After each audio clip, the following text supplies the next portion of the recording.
Hi everybody, welcome to a new episode of the vlog. I am here at the Fort Langley historic site. This was a Hudson's Bay Company fort in the 19th century that was rebuilt in the late 1950s. Today's a little bit surreal for me. I came here to film a vlog. I'll never forget the date. It was March 12th, 2020, and I was kind of ignoring the news a little bit, so I was walking around the fort being like, why is it so empty? And then I got home and I realized why it was so empty. Anyway, I'm here finally again about 2 years later because I wasn't able to upload that vlog. My GoPro literally got stolen that day, lost all the footage. It's a whole thing, but it's pretty surreal to be back 2 years later. Gonna come back and film it all again. And in those 2 years also, I feel like the narrative has changed on how we view sites like this and how we view the role of companies like the Hudson's Bay Company in the founding of this country, because obviously we're more open to recognizing that this country was here for a long time before white settlers came here and colonized it. And it's difficult to know the exact relationship that places like this fort had to the local indigenous peoples. I'm sure they, at the very least, displaced them. I know that to this day, McMillan Island, which is just over there, is still reservation land. But I know that indigenous people would come here and sell furs for money and tools and other things. And I'm sure as I wander around, I'm going to learn more and more about that. And y'all are going to follow me as we head into the fort itself, which has been really nicely rebuilt.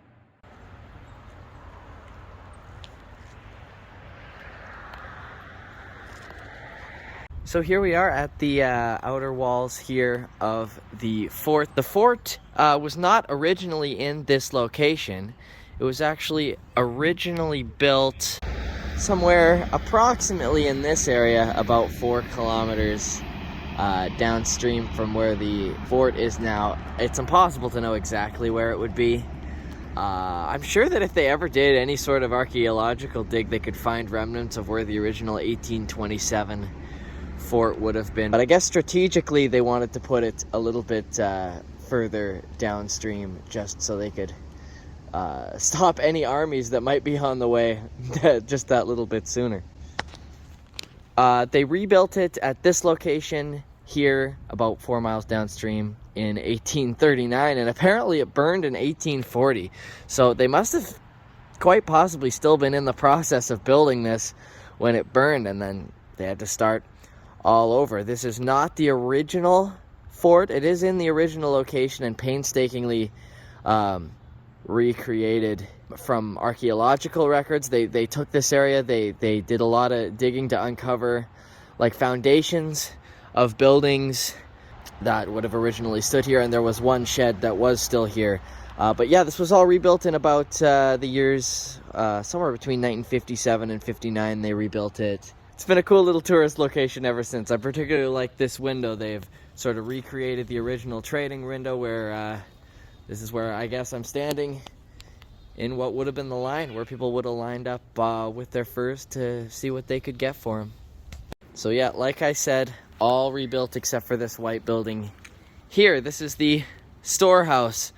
Literally just a storage house. It was, they think, built in the 1840s. It could theoretically have been built as late as about the 1860s. But I think, yeah, some guy was just farming here before they rebuilt the fort itself and was just using this structure as a shed.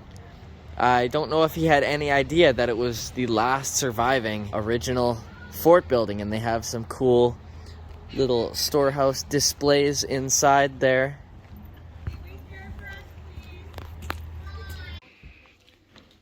I have a feeling that this building, when it was originally in use, would have been a little more packed than this. But yeah, they have nice little displays of all the various things that would have been stored here, stuff that would have been traded for here as well. Hi, how are you? Apparently a lot of things First Nations people would make were pretty highly sought after here. And apparently they would make blankets like this out of dog hair. I never would have guessed that. But it makes sense with that sort of breed of dog. This is just a replica. But still, I never would have guessed that, but yeah, they've clearly put a lot of work into replicating all the various kind of goods that would have been stored here. Okay, this was built in the 1840s, Meg, to store furs, food, tools, and other supplies. Okay. So, is this where we entered? But yeah.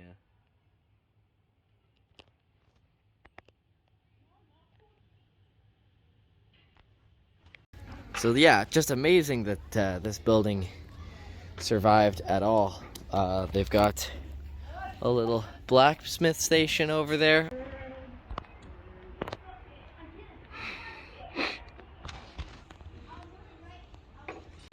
I've just been told by a staff member here that they used to import all of their metal from England, basically, and that it would spend at least 6 months traveling by ship to here, and that's if everything went well.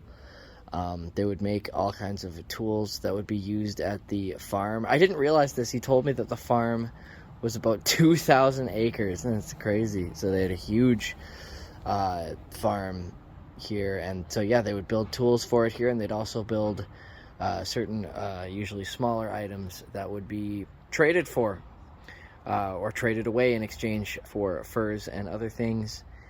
And yeah, so a lot of very important work would have been done on a shed that would have been in this spot. They do some really cool live demonstrations sometimes if you come down here. Now on each corner of the fort here, you can go into the sort of lookout point. You can also walk alongside the outer walls of the fort. They have windows here that were for lookouts, and also for pointing guns through if necessary. Let's go up to the top and see what we can see. Yeah, now we're up on the higher level. Again, I'm very curious. I'll have to ask what would have been brought up here. Like I'm thinking, I'm like, did they have cannons? If they could shoot cannons, could they shoot them as far as the water over there? Same with guns. This fort was on disputed land. They had not decided where the border between the American territories and the British ones were. These were, of course, British forts, and that's why they had to be forts, because yeah, they're surrounded by areas that are controlled not just by a mixture of British forces and American forces, but also, of course, the indigenous populations as well. And yeah, you can walk along the outer walls of the fort as well, which gives a cool angle of both the fort's view of the water, and just a very cool angle to look at the fort itself.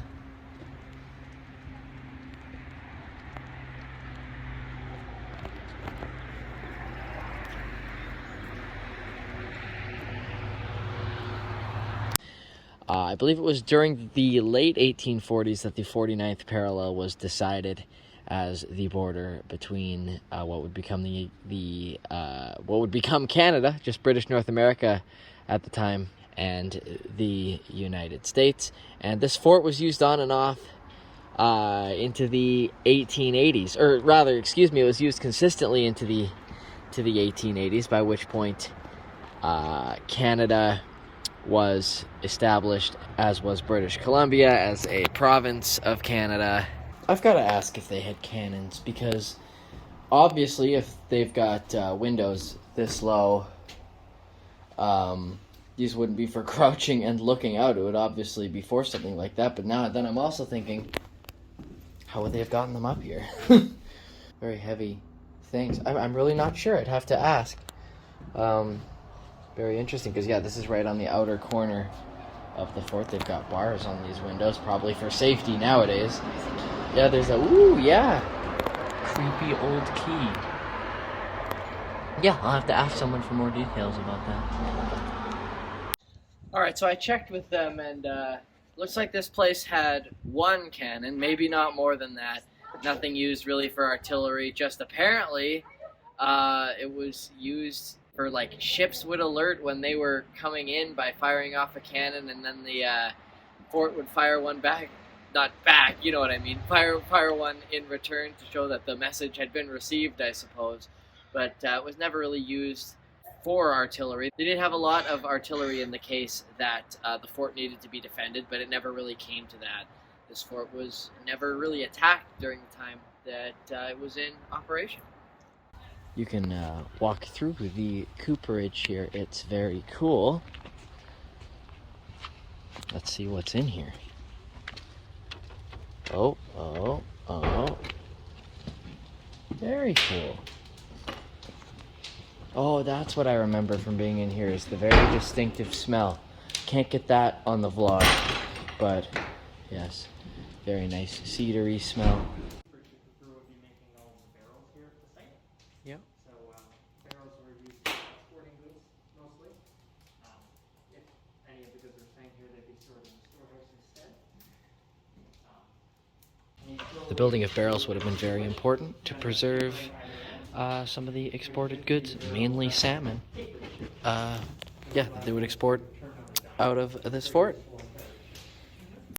So these three buildings here are closed for the moment. I'm not sure that they're a representation of any heritage building anyway. I think they're mostly just used now for literally a cafeteria type thing. And I have a feeling there used to be a theater or something in this building where they would show like a short movie about the fort, but that's all closed. Probably still some remnants of COVID regulations, or it could be just the fact that it is March. I'm sure by the time the summer comes around, that stuff will be more open.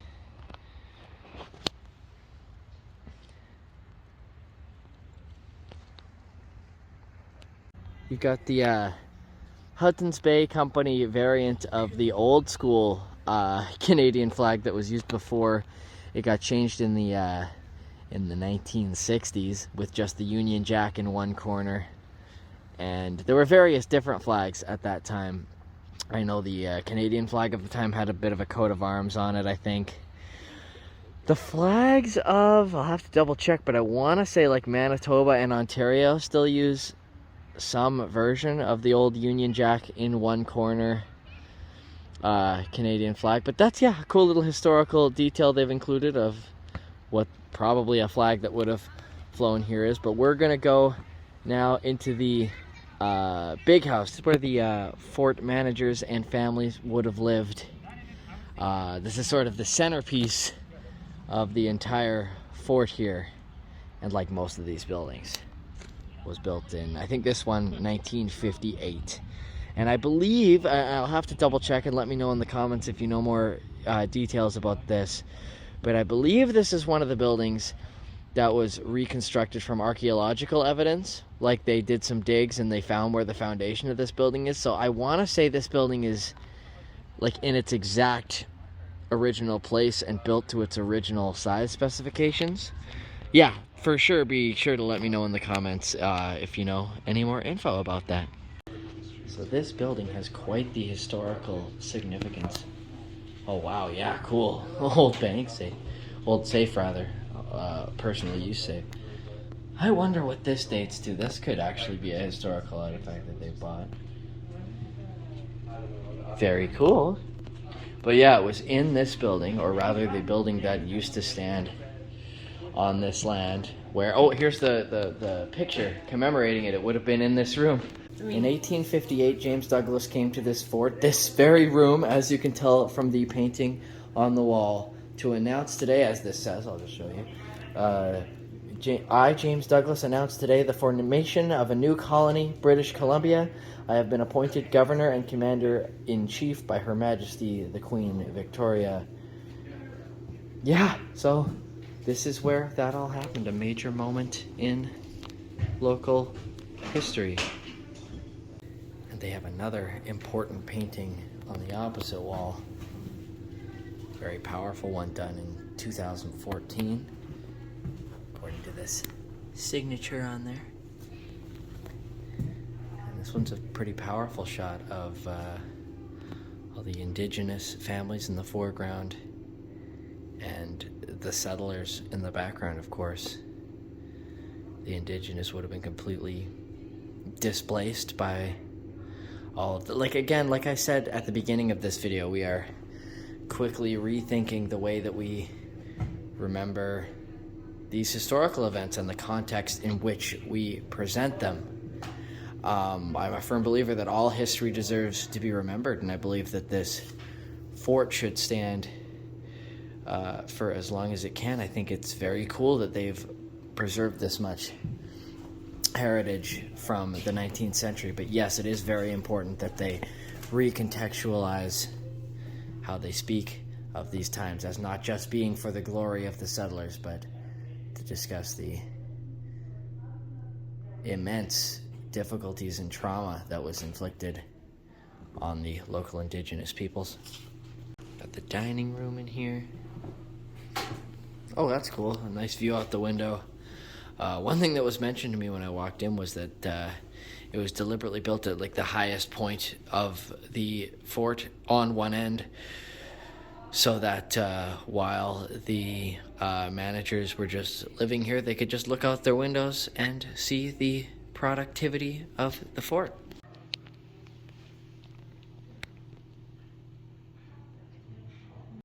And they've got, I wonder what the age of this piano is. That's very cool. Got some bedrooms attached to this room here, all done up like they would have been. So there were some beautiful indigenous galleries upstairs last time I was here. It does not appear to be open right now. Perhaps they're redoing those. This is all, I think, more lively closer to the summer. Lots of interactive displays. I highly suggest you come out here closer to the summer. Yeah, I'm just scratching the surface of all the cool history you can learn at this place. I think we've explored most of the historical buildings now. Just one more up here that's pretty cool. So these are some servants' quarters, servants' housing. I don't know how many servants would have been housed on this property, but I think, yeah, in here are small little individual units, sort of, all beautifully furnished in a similar manner to how they would have been before. They're open just so you can walk through them, but yeah, I mean, I just think about the amount of care that would have gone into just replicating every little thing in every one of these buildings. Yeah, I highly recommend you ask as many questions to the staff here when you come here, because what I'm able to tell you about this place is nothing compared to what they're aware of. You can't go up the stairs, but I always like looking up there. Like, it looks like they've got stuff up there. Maybe during the summer, if you have more of a guided tour, they'll let you up there. I have no idea. But very cool, very quaint, gives you a vibe of what living would have been like in the 19th century if you worked here at the Hudson's Bay Fort. Of course, the Hudson's Bay Company, yeah, probably the most important company in Canadian history. Their fur trading business virtually built the settled nation. Still got a pie on the table. Foods. A little sort of mini kitchen here. And they have little write-ups here about the families, I suppose, that would have lived here. This talks about the Willing family, born in Montreal in 1819. Augustin Willing was fluent in English and various Aboriginal languages. And his wife Julie helped Augustin understand the fort's Aboriginal neighbors. They had 2 children, George and Elizabeth. There's all types of write-ups like that everywhere you walk, with lots of little stories of some of the workers and also the higher-ups here at the fort. These beds really remind you, like, anytime you go to a place talking about life over a century ago, they always remind me that people were a little bit smaller back then. And yeah, the beds and the couches and the chairs and all the little furniture is so little.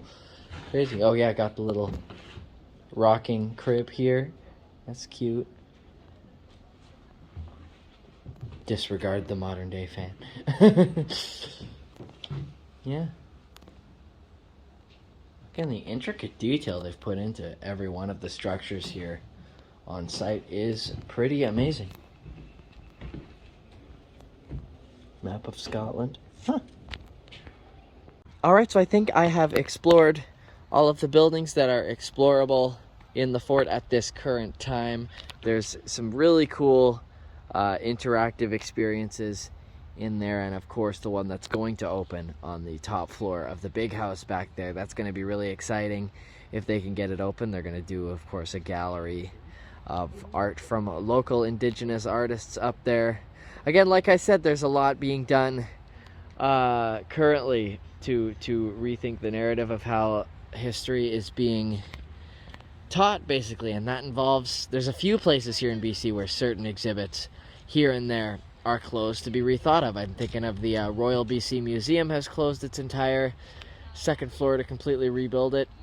And I've seen lots of comments about that, quote unquote history is being erased. I don't think any of that is true. All that we know about the settlers will still be remembered for years to come, but there's just some underserved demographics of people who have not had their story told. There's so much about the story of the indigenous peoples of this land that I live on, that I just don't know about, and it'll be very exciting to learn more about how they used to live. So yeah, just more of an effort's being made to include their stories as well, and I look forward to seeing that new exhibit when it does open up. They're saying summer of 2023 on that, but yeah, I imagine as we get closer to this summer, as restrictions can continue to lessen, they're going to reopen some of these buildings next to me, which, I mean, these two are just like cafeterias and stuff, but I remember them at some point operating a pretty cool show out of that building. And yeah, just lots of, like, there's a blacksmith demonstration and a cooperage demonstration as well. This place is really lively closer to summertime, during the kids' summer break, really. And yeah, so I encourage you all to come down here. You can learn a lot more than what I've talked about today. Thanks so much for watching. I always do my little spiel here. For those of you who don't know, I'm a musician. You can check out the description down there for links to where you can find my music, where it is sold or streamed online. There's a list of all my upcoming concert dates in there as well. Like this video if you liked what you saw. Subscribe to my channel if you've been enjoying my videos. You can ring the notification bell too if you want to be notified whenever I upload a new video, which will be real soon. I try to do historical site visits every other Wednesday, so that's a lot of fun thing on this channel, and I talk a lot about rock and roll history as well. Anyway, thank you so much for watching, and I'll catch you with another video really soon.